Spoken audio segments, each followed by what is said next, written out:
मेरे प्रिय साहित्यकार के ऊपर निबंध एक ऐसा टॉपिक जो कि बोर्ड परीक्षा में लगातार 10 से 15 साल पीछे से पूछा जा रहा है।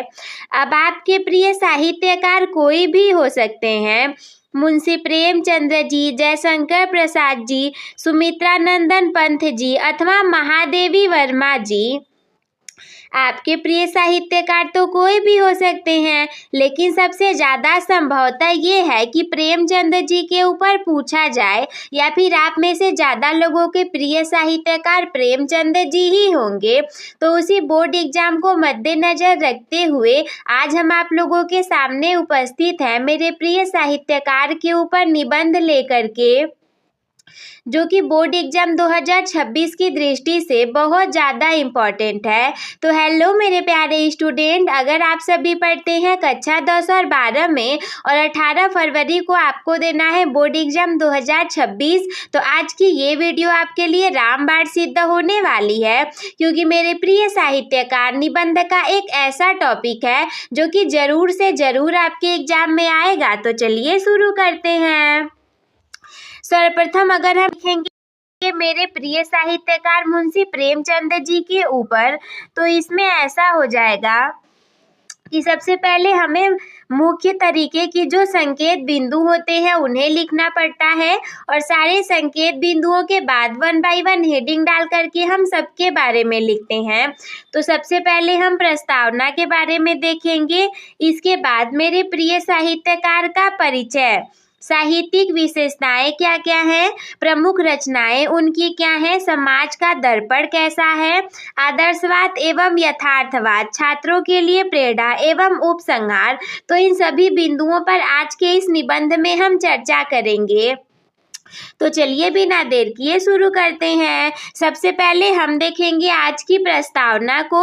तो प्रस्तावना क्या है मेरे प्रिय साहित्यकार के ऊपर, तो प्रस्तावना में हम क्या लिखेंगे कि साहित्य समाज का दर्पण होता है। साहित्य क्या होता है? समाज का दर्पण होता है, और ये न केवल हमें मनोरंजन प्रदान करता है बल्कि समाज की बुराइयों को दिखा करके हमें सही मार्ग पर चलने की प्रेरणा भी देता है।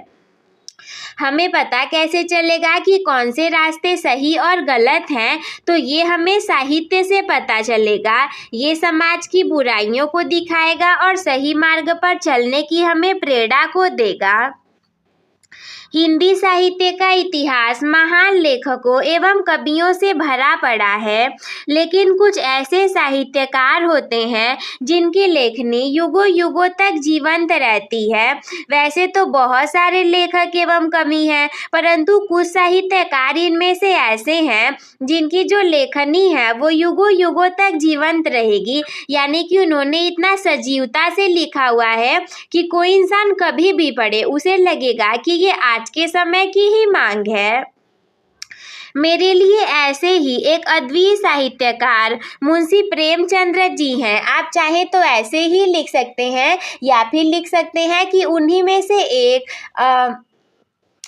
मुख्य साहित्यकार कौन है? मुंशी प्रेमचंद जी हैं, जिन्हें कि उपन्यास सम्राट और कलम का सिपाही कहा जाता है।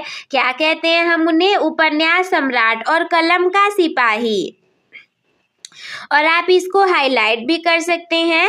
आप चाहे तो ब्लैक कलर के पेन से नीचे ऐसे हाईलाइट कर सकते हैं लिख करके, या फिर आप चाहे तो उसी को ब्लैक कलर के पेन से लिख सकते हैं। इसके बाद दूसरा हेडिंग हमारा आ जाता है कि मेरे प्रिय साहित्यकार का परिचय कैसा है। तो जरूरी नहीं है आप प्रेमचंद जी के ऊपर ही लिखें, परंतु ये ज़्यादा महत्वपूर्ण थे तो हमने इन्हीं के विषय में लिखा है। मेरे प्रिय साहित्यकार के परिचय के विषय में चलिए लिखते हैं। तो मुंशी प्रेमचंद जी का जन्म 31 जुलाई 1880 को वाराणसी के पास लमही नामक गांव में हुआ था। लमही आप जानते हैं कहाँ पे है? वाराणसी के पास एक लमही नामक गांव है और वहीं पर हुआ था। इनका वास्तविक नाम धनपत राय था और इनका बचपन अभावों एवं संघर्षों में बीता। जिसने उन्हें जीवन को बहुत करीब से देखने का अवसर दिया। ध्यान दीजिए, जीवन में सफल वही बनेगा जिसके जीवन में बहुत कठिनाइयाँ आएंगी, क्योंकि अगर आपके जीवन में बहुत सारी कठिनाइयाँ नहीं आ रही हैं, सारी चीज़ें नॉर्मल है, तो फिर आप महान इंसान थोड़ी ना बनेंगे, सारी चीज़ें नॉर्मल ही रह जाएंगी। लेकिन अगर आपको महानता वाली चीज़ें चाहिए तो ध्यान रखिएगा, कठिनाइयाँ भी आपके जीवन में बहुत सारी आएंगी। उन्होंने शुरुआत में नवाब राय के नाम से उर्दू में लिखना शुरू किया था, लेकिन बाद में वे प्रेमचंद के नाम से हिंदी साहित्य में छा गए। उन्होंने अपनी कलम को शोषितों एवं पीड़ितों की आवाज़ बना दिया। वो ऐसा लिखते थे जो कि शोषितों एवं पीड़ितों को लेकर के ज़्यादा रिलेट करता था, इसीलिए उनकी जो लेखनी थी वो शोषितों और पीड़ितों के लिए आवाज़ बन गई थी। नेक्स्ट है कि इनकी साहित्यिक विशेषताएं कैसी और कौन कौन सी हैं। तो प्रेमचंद के साहित्य की सबसे बड़ी विशेषता उसकी सरलता एवं स्वाभाविकता है। उन्होंने जटिल शब्दों के बजाय आम बोलचाल की भाषा का प्रयोग किया, जिससे कि एक आम किसान भी उनके साहित्य से जुड़ सका। बहुत ज़्यादा कठिन शब्दों का प्रयोग वो नहीं करते, ऐसी चीज़ों का प्रयोग उन्होंने किया जिससे कि आम इंसान, छोटा मोटा पढ़ा लिखा किसान भी रहेगा तो वो भी उनसे जुड़ पाएगा। उनकी शैली वर्णनात्मक और व्यंग्यात्मक है। उन्होंने आम आदमी की समस्याओं जैसे कि गरीबी, छुआछूत, बाल विवाह और दहेज प्रथा को बड़ी निडरता से अपने शब्दों में पिरोया है। इसके बाद अगला हेडिंग है हमारा प्रमुख रचनाओं को लेकर के। प्रेमचंद ने लगभग 300 कहानियाँ और 1 दर्जन से ज़्यादा उपन्यास लिखे, यानी कि 300 से ज़्यादा कहानियाँ और 12 से ज़्यादा उपन्यास। उनकी कहानियों का संग्रह मानसरोवर के 8 भागों में संकलित है। उनके उपन्यासों में गोदान को भारतीय किसान जीवन का महाकाव्य माना जाता है। रचनाओं में प्रमुख हम जानते ही हैं। इसके अलावा गबन, सेवा सदन, निर्मला, कर्मभूमि और रंगभूमि जैसे उपन्यासों ने हिंदी साहित्य को नई ऊंचाइयां दी थीं। इनकी कहानियां जैसे कि ईदगाह, कफन, नमक का दरोगा और पूस की रात आज भी हर पाठक के दिल को छू जाती हैं। मैंने भी इसमें से बहुत सारी कहानियां पढ़ी हैं और उम्मीद है कि आप लोग भी पढ़े होंगे। नहीं पढ़े होंगे तो ज़रूर से बोर्ड एग्जाम खत्म होने के बाद पढ़ लीजिएगा, क्योंकि ये चीज़ें आपको बाकी दुनिया से अलग और सही रास्ते पर आगे लेकर के जाएंगी।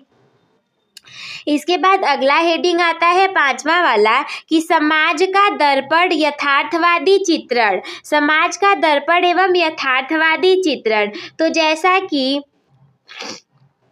ये जो हमने थंबनेल वाला ये लाइनिंग आप न लिखिएगा, मैंने समझाने के लिए यहाँ पे लिखा है कि थंबनेल में हमने दिखाया था ना कि साहित्यकार समाज की जड़ों से जुड़े होते हैं। जैसे कि देखिए यहाँ हम लोग ने दिखाया हुआ है बहुत ज़्यादा इम्पोर्टेंट साहित्यकारों को, जिसमें कि सुमित्रा नंदन पंत, महादेवी वर्मा, जयशंकर प्रसाद, प्रेमचंद्र, इन सभी लोगों का वर्णन है और ये सभी मिट्टी से रिलेटेड हैं और इन्होंने बहुत सारी अच्छे अच्छे कार्यों को भी किया हुआ है।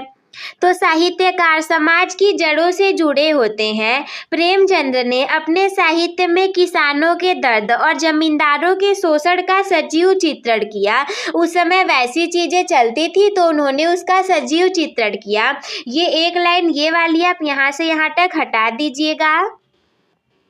ये वाली लाइन आप क्या करिए, यहाँ से यहाँ तक हटा दीजिए और इसके बाद के ये सब जो लाइन्स है साहित्यकार से लेकर यहाँ से आप लिख दीजिए। ठीक है।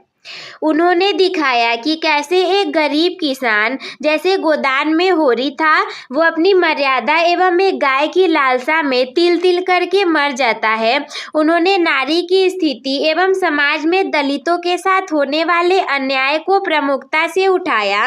नारियों की स्थिति कैसी है, समाज में उनकी स्थिति कैसी है, लोग कैसे रहते हैं, किस नज़रों से देखते हैं, उन सारी चीज़ों का प्रमुखता से चित्रण किया उन्होंने। अगला है कि आदर्शवाद और यथार्थवाद। तो प्रेमचंद्र के लेखन की एक अनोखी खूबी आदर्शोन्मुख यथार्थवाद है। आदर्शोन्मुख यथार्थवाद का मतलब है कि ये समाज की कड़वी सच्चाई को तो दिखाते ही थे, लेकिन कहानी के अंत में एक सकारात्मक संदेश या आदर्श भी छोड़ते थे। इनकी कहानियां हमें सिखाती हैं कि सत्य और ईमानदारी का रास्ता कठिन हो सकता है, लेकिन अंततः जीत उसी की होगी, जैसा कि नमक का दरोगा कहानी में मुंशी बंशीधर के चरित्र से झलकता है। इसके बाद अंततः सबसे आखिरी वाला हम हेडिंग डालेंगे जो कि रिलेटेड होगा उपसंहार से। तो अंत में ये कहना अतिशयोक्ति नहीं होगी कि मुंशी प्रेमचंद हिंदी साहित्य के सूरज है, यानी कि ये निश्चित है, ये हिंदी साहित्य के सूरज है। इन्होंने साहित्य को महलों से निकाल करके झोपड़ियों तक पहुंचाया, और आज भी चाहे वो 2026 की बोर्ड परीक्षा हो या फिर जीवन की कोई कठिन परिस्थिति, उनके विचार हमें सही दिशा को दिखाते हैं। उनके महान योगदान के कारण ही वे हर हिंदी प्रेमी के प्रिय साहित्यकार हैं, एवं उनकी कलम हमेशा अन्याय के खिलाफ और मानवता के पक्ष में चलती रही, और यही कारण है कि अब वे अमर हैं। तो मेरे प्रिय साहित्यकार मुंशी प्रेमचंद जी के ऊपर ये जो बहुत अच्छा सा निबंध है, ये आई होप कि आप लोगों को अच्छे से समझ में आ गया होगा। तो कोई डाउट होगा तो कमेंट करके हमसे ज़रूर पूछ लीजिएगा। बोर्ड एग्जाम की तैयारी अच्छे से करते रहिए आप सभी। हम मिलते हैं आपसे किसी अगले वीडियो में, तब तक के लिए धन्यवाद।